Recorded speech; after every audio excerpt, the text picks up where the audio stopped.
예, 우리 이제 김양숙 집사님께서 창세기 14장 1절로 16절에 있는 말씀을 봉독해 주시겠습니다. 아브람이 롯을 구하다. 당시에 신할 왕 아므레벨과 엘라살 왕 아리옥과 엘람 왕 그돌라오메가 고임 왕 기다리 소돔 왕 베라와 고모라 왕 비르사와 아드마 왕 시납과 스보임 왕 세메벨과 벨라 곧 소알 왕과 싸우니라. 이들이 다 시딘 골짜기 곧 지금의 여매에 모였더라. 이들이 12년 동안 그돌라오메를 섬기다가 제13년에 배반한지라. 제14년에 그돌라오메가 그와 함께한 왕들이 나와서 아스드롯 가르나임에서 르바 족속을, 함에서 스스 족속을, 시의 기랴다임에서 엠 족속을 치고 호리 족속을 그 산 세일에서 쳐서 강야 근방 엘바랑까지 이르렀으며 그들이 돌이켜 엠미스밭 곧 가데스에 이르러 아말렉 족속의 온 땅과 하시손다말에 사는 아모리 족속을 친지라. 소돔 왕과 고모라 왕과 아드마 왕과 스보임 왕과 벨라 곧 소알 왕이 나와서 시딘 골짜기에서 그들과 전쟁을 하려 하여 진을 쳤더니 엘람 왕 그돌라오메가 고임 왕 디달과 신할 왕 아므라벨과 엘라살 왕 아리옥 네 왕이 곧 다섯 왕과 맞서니라. 시딘 골짜기에는 그 역청 구덩이가 많은지라. 소돔 왕과 고모라 왕이 달아날 때에 그들이 거기 빠지고 그 나머지는 산으로 도망하며 네 왕이 소돔과 고모라의 모든 재물과 양식을 빼앗아가고 소돔에 거주하는 아브라함의 조카 롯도 사로잡고 그 재물까지 노락하여 갔더라. 도망한 자가 와서 히브리 사람 아브라함에게 알리니 그때에 아브라함이 아모리 족속 마므레의 상수리 숲을 근처에 거주하였더라. 마므레는 에스골의 형제요 또 아넬의 형제라. 이들은 아브라함과 동맹한 사람들이더라. 아브라함이 그의 조카가 사로잡혔음을 듣고 집에서 길리고 훈련된 자 318명을 거느리고 당까지 쫓아가서 그와 그의 가신들이 나뉘어 밤에 그들을 쳐부시고 담에서의 왼편 호박까지 쫓아가 모든 빼앗겼던 재물과 자기의 조카 롯과 그의 재물과 또 부녀와 친척을 다 찾아왔더라. 예, 감사합니다. 창세기 14장에는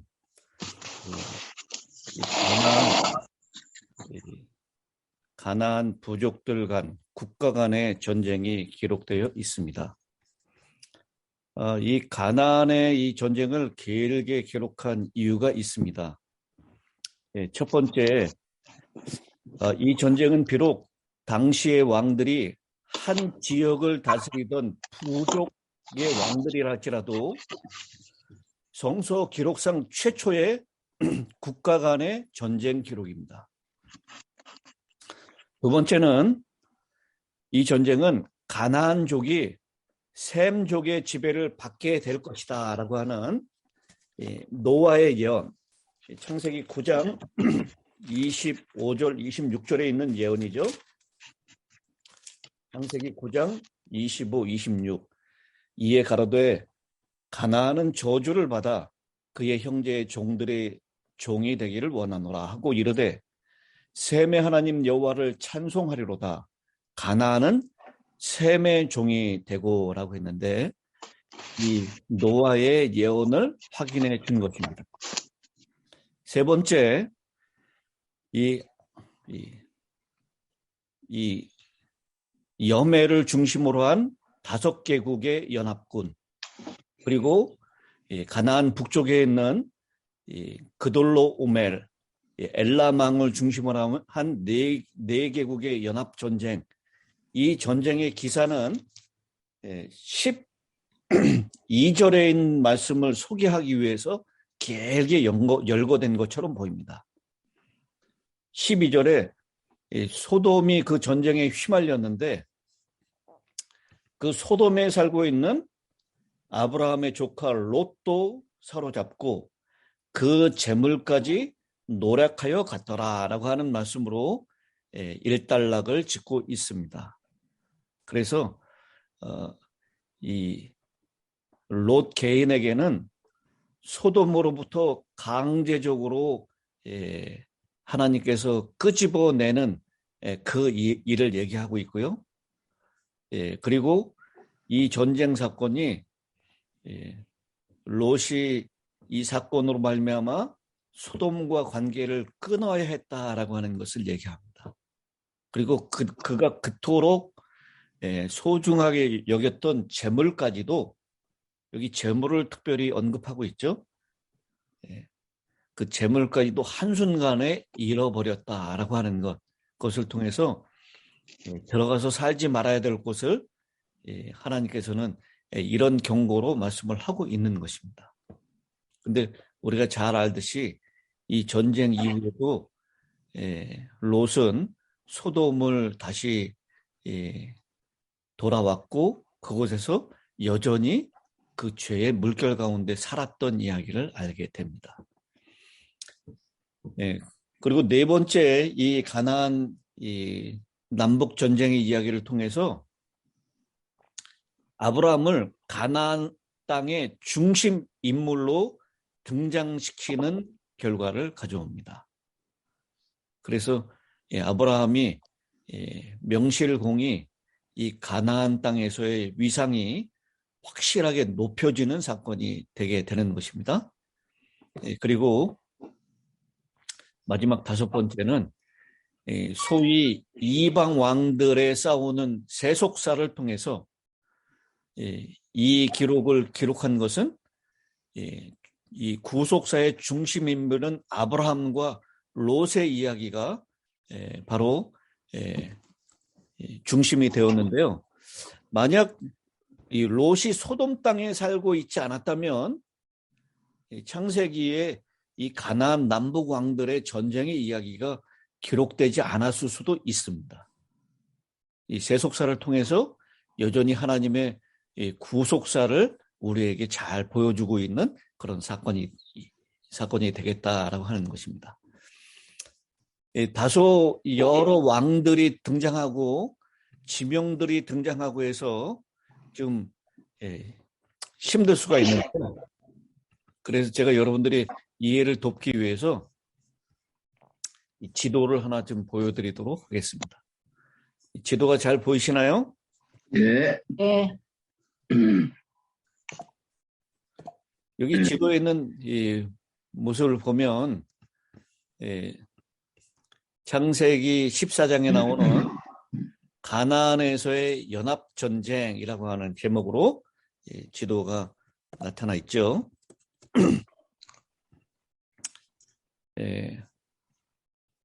거기 보면요, 이 가나안 북쪽에 있는 네 왕들 여기 얘기하고 있죠.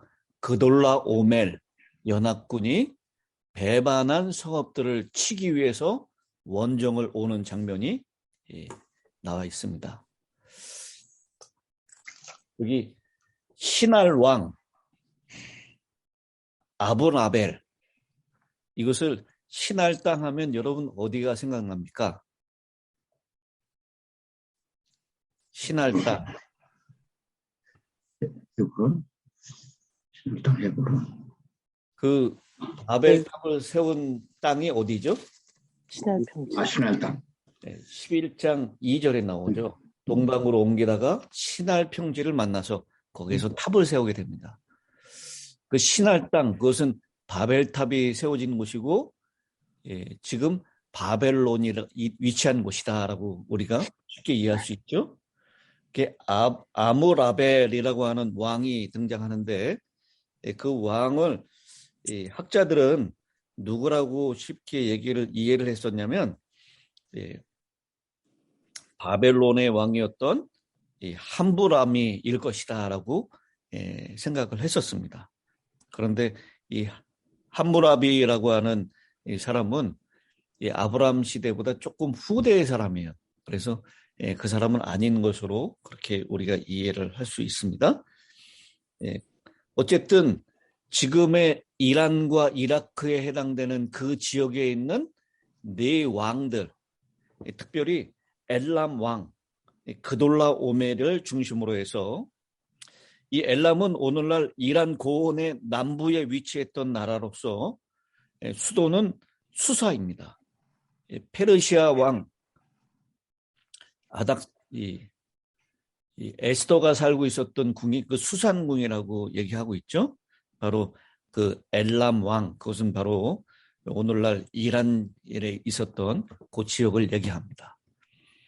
이란과 이라크 지역에 있었던 네 왕들, 이 왕들이 왜 이쪽 가나안 동쪽에 있는 이 지역을 공략을 했냐면, 당시에 가장 강대국이었던 이집트하고의 교역이 바로 이곳을 통해서 이루어졌기 때문입니다. 그래서 이 전쟁의 모습을 보면 가나안 동쪽에 있는 이 남동쪽에 있는 지역은 애굽의 영향력이 미치고 있었기 때문에 요단강을 중심으로 해서 동쪽에 있는 그런 부족 국가들을 이 가나안 북쪽에 있는 이 네 연합 왕이 정복을 하는 이야기가 나옵니다. 정복을 하게 된 이유는 12년 동안 계속해서 조공을 잘 바쳤었는데 13년이 되던 해에 조공을 바치지 않은 것입니다. 그 이유는 여러 가지로 추측할 수 있는데, 아브라함이 가나안에 살다가 애굽으로 내려갔었던 이유가 가뭄이 들었기 때문입니다. 아마 가뭄 때문에 그 엘람 왕에게 보내는 조공이 전달되지 않았을 수도 있습니다. 그래서 13년째 조공을 보내지 않으니까 엘람 왕 그돌라 오메를 중심으로 해서 네 왕들이 연합해서 1년을 준비하고 14년 되던 해에 바로 연합군이 이 가나안을 남쪽을 정복하기 위해서 내려오는 이야기입니다. 그래서 거기 우리 성경에 지명이 쭉 열거되어 있는데요.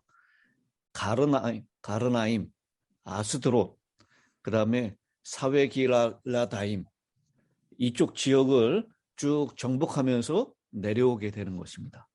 그리고 이제 이 염해를 중심으로 한 다섯 왕들의 연합, 그 다섯 왕들의 연합이 거기 2절에 나와 있듯이 소돔, 고모라, 아드마, 또 스보임, 소왈, 이 다섯 부족 국가의 왕들 연합국과 함께 싸우는 장면입니다. 그리고 이 싸움에서 어디에서 이제 교전이 일어나냐면 이 시팀 골짜기라고 하는 곳에서 일어나죠. 이 시팀 골짜기에는 뭐가 많았다고요? 이 역청이 많았다. 이 아스팔트 재료죠. 이 염해를 다른 말로는 역청호라고 부를 정도로 지금도 이 역청이 많이 있는 곳이다라고 얘기를 합니다. 이 시딤 골짜기에서 싸웠는데 이 소돔 주변의 다섯 왕이 결국 패하게 되고 그 12절에 나오는 말씀처럼 소돔에 거주하고 있었던 아브라함의 조카 롯도 사로잡히고 그 재물까지 노락하여 끌려가게 되는 것입니다. 그래서 여기서 얻어진 포로들과 약탈한 재물들을 끌고 쭉 다시 원래 자신의 국가로 돌아가고 있었죠. 그런데 이 소식을 여기서 살아남은 사람이 헤브론에 거주하고 있었던 아브라함에게 전합니다. 그래서 아브라함이 자신의 집에서 기르고 있었던 318명의 사람들과 그리고 이 헤브론 근처에 살고 있는 아모리 족속의 형제들이죠. 마므레 상수리라고 표현을 했는데 그 마므레는 지명 이름도 되고 사람 이름도 됩니다. 그래서 13절에 아모리 족속 마므레의 상수리 숲을 근처에 거주하였는데 마므레는 에스골의 형제 또 아넬의 형제 이들은 아브라함과 동맹한 사람이었더라. 그래서 마므레, 에스골, 아넬 이 세 형제의 군사들과 더불어서 함께 연합해서 이 가나안 네 연합군을 쫓아가는 것입니다. 어디까지 쫓아갔다 그러죠? 14절에 보면 다메섹 왼쪽 단까지 쫓아갔다 그래요. 이 헤브론에서 단까지의 거리가 약 200km 정도 됩니다. 그리고 이 단에서 아무래도 숫자적인 불리함이 있었겠죠. 318명 더하기 마므레와 에스골과 아넬의 연합군이래 봐야 그렇게 많지 않았을 것입니다. 이 네 왕국의 연합군에 비하면 숫자가 훨씬 적었을 것입니다. 그래서 15절에 보니까 언제 그들을 공격합니까? 밤에 그들을 공격한다. 이 숫자가 적었기 때문에 밤에 쳐부순 이야기가 나옵니다.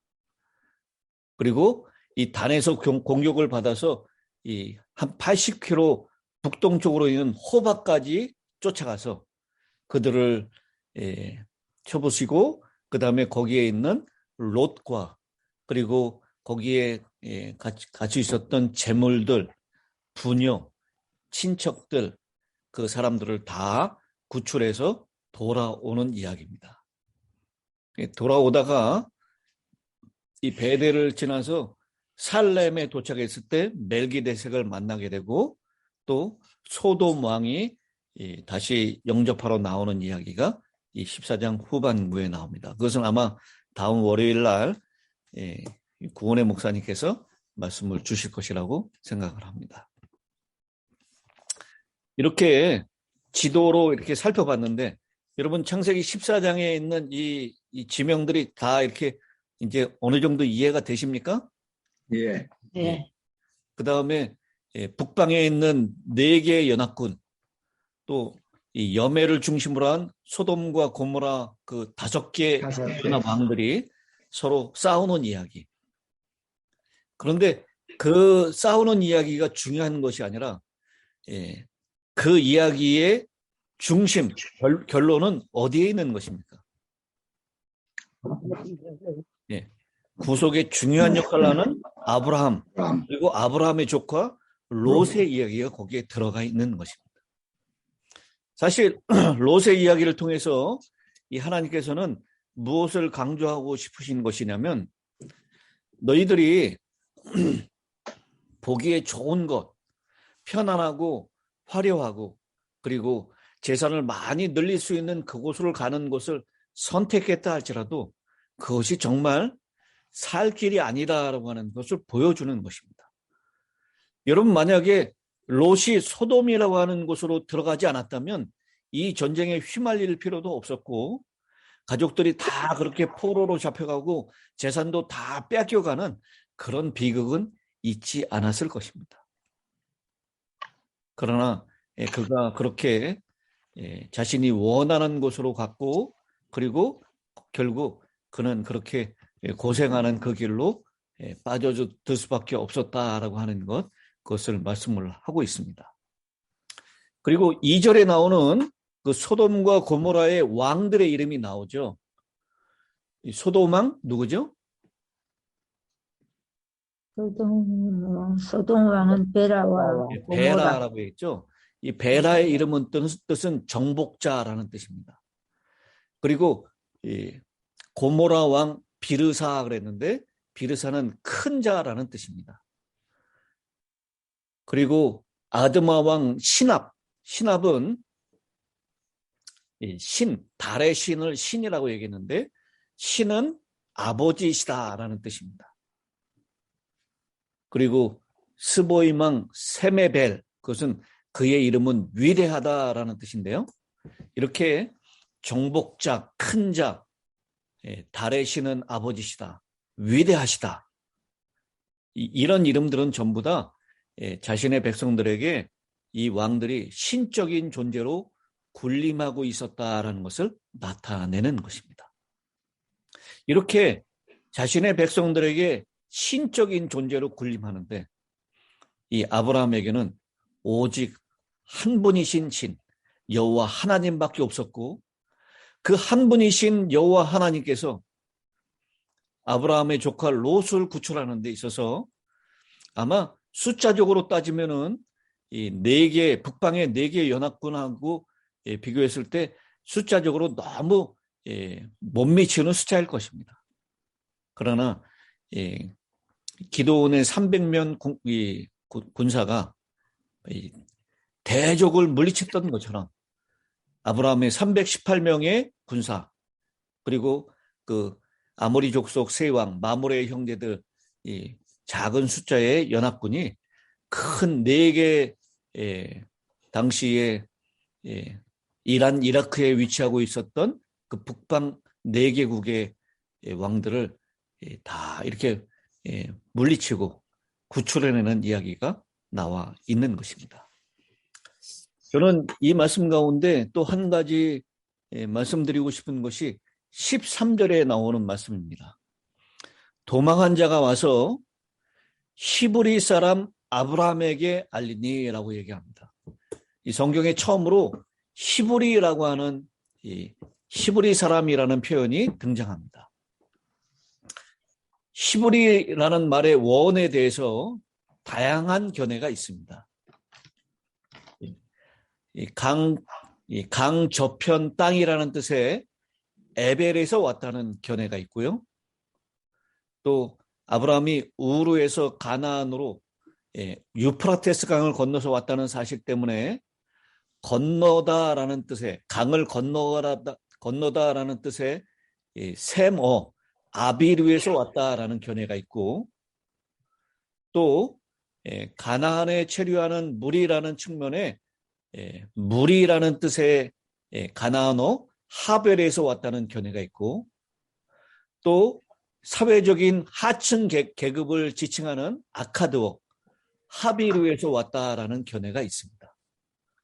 이 4가지의 견해가 있어요.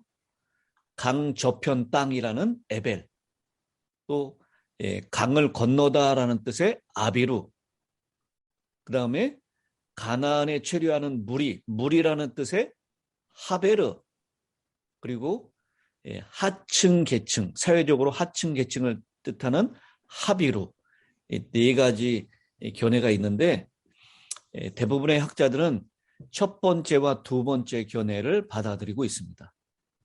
그래서 창세기 10장 21절에 나오는 그 에벨의 후손이죠. 그 강 건너 땅, 강 저편의 땅이라는 에벨 후손이라는 의미가 있고, 혹은 강을 건너온 이주민,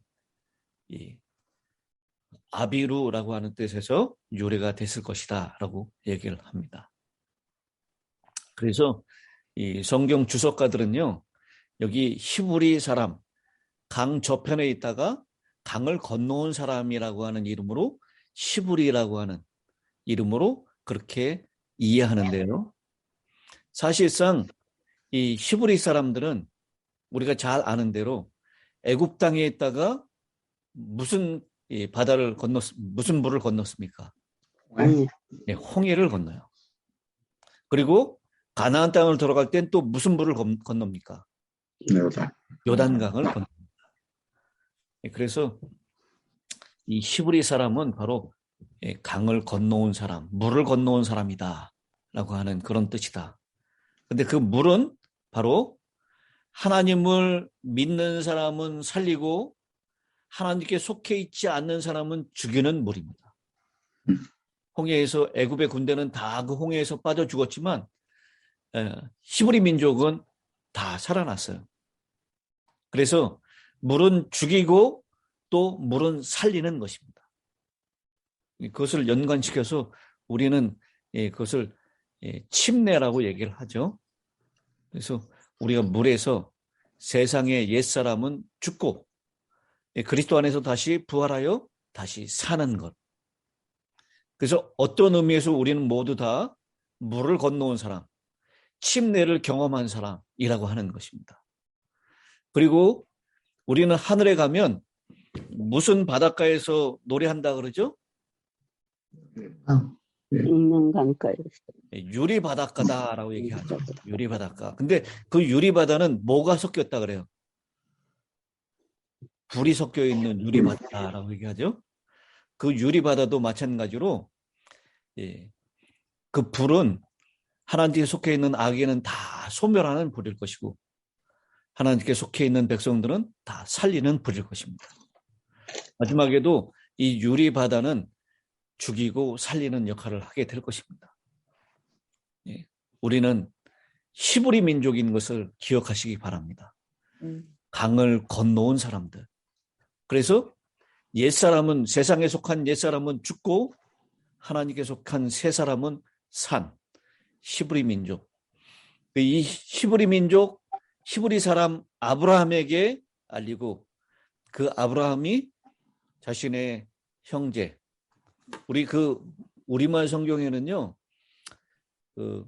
12절이나 14절에 전부 다 그의 조카라고 표현하고 있지만 히브리 원어는 그의 형제라고 표현합니다. 굉장히 의미가 있는 표현이죠. 조카가 아니라 형제라고 표현해요. 이 형제는 후손들까지. 우리 한 믿음을 가지고 있는 사람들을 우리가 부를 때 형제, 자매라고 얘기하지 않습니까? 실제적으로 혈육적으로 형제가 아니라 그리스도 안에서 형제가 된 것을 얘기하는 것입니다. 이 혈육적으로만 따지면 롯이 조카가 맞아요. 그런데 아브라함은 롯을 향해서 형제라고 부릅니다. 이렇게 우리 모두가 형제인 것을 그리스도 안에서 한 핏줄, 피를 나누고 있는 사람인 것을 꼭 기억하시고, 그리고 믿음은 계산하지 않고 형제가 어려움을 당했을 때 그 형제를 돕기 위해서 나가는 것입니다. 아브라함은 그런 믿음의 사람이었고 계산하지 않는, 여러분 이 밤에 이렇게 이 북부에 있는 이 연합국을 쳤는데 그것은 아브라함이 지력이 뛰어나서도 아니고 바로 아브라함이 하나님을 믿는 믿음 때문에 하나님께서 그런 전략을 주셨을 것이라고 믿습니다. 그리고 그에서 승리할 수가 있게 된 것입니다. 우리 모두가 그런 아브라함의 믿음을 따라가는 그런 히브리 사람들인 것을 꼭 기억하고 그렇게 믿음을 따라 살 수 있게 되기를 간절히 바랍니다. 아멘. 기도하겠습니다. 하늘에 계시는 아버지 하나님, 롯은 삼촌 아브라함을 떠나서 소돔을 향했습니다. 그곳은 물도 넉넉했고 여호와의 동산 같았고 곡창지대인 애굽과 같아 보였습니다. 롯은 그곳에서 소돔의 가치관과 소돔의 물결을 따라서 어쩌면 편안하게 살 수 있었는지 모릅니다. 그렇지만 그 결과 전쟁의 소용돌이 한 중간에 있게 되었습니다. 반면에 아브라함은 척박해 보이고 사람 살지 못하는 곳으로 보이는 그런 아모리 족속이 살고 있었던 마물의 상수리 수풀에 살았습니다. 그것은 매력적인 장소가 아닐 수 있었습니다. 그러나 아브라함은 그곳에서 하나님께 제단을 쌓았고 주변에 있는 사람들과 동맹을 맺었고 그리고 318명이나 되는 군인들을 훈련하며 함께 지내는 믿음의 길을 걸었습니다. 우리의 눈에 볼 때 롯의 길이 넓어 보이고 좋아 보이고 매력적으로 보인다 할지라도 그 길은 생명의 길이 아닌 것임을 다시 한번 저희들에게 깨우쳐주심을 감사합니다. 아멘. 사람의 눈에 보기에 힘들어 보이고 어렵고 고난의 길처럼 보인다 할지라도 아브라함처럼 믿음의 길을 걷게 하여 주시옵소서. 아멘. 그리고 우리의 형제가 어려움을 당할 때는 계산하지 아니하고 그들을 구하기 위하여 일어나 나아갈 수 있는 믿음들을 저희들에게 허락하여 주시옵소서. 아멘. 그래서 오늘 우리가 사는 동안 롯의 길이 아니라 아브라함의 길을 걷게 하여 주시옵소서. 아멘. 하나님께서 우리 오늘 이 땅을 살고 있는 우리 모두가 강을 건넌 사람들임을 기억하며 히브리 사람으로 옛사람은 죽고 하나님 안에서 새 사람을 살고 있는 히브리인인 것을 기억하며 믿음으로 살게 하여 주시옵소서. 아멘. 아브라함과 늘 함께 하셨던 하나님께서 오늘 히브리 사람으로 살고 있는 우리 모든 힐탑의 성도들과 늘 함께 하여 주시옵기를 우리를 사랑하시는 예수님의 이름으로 기도드리옵나이다. 아멘. 네. 감사합니다.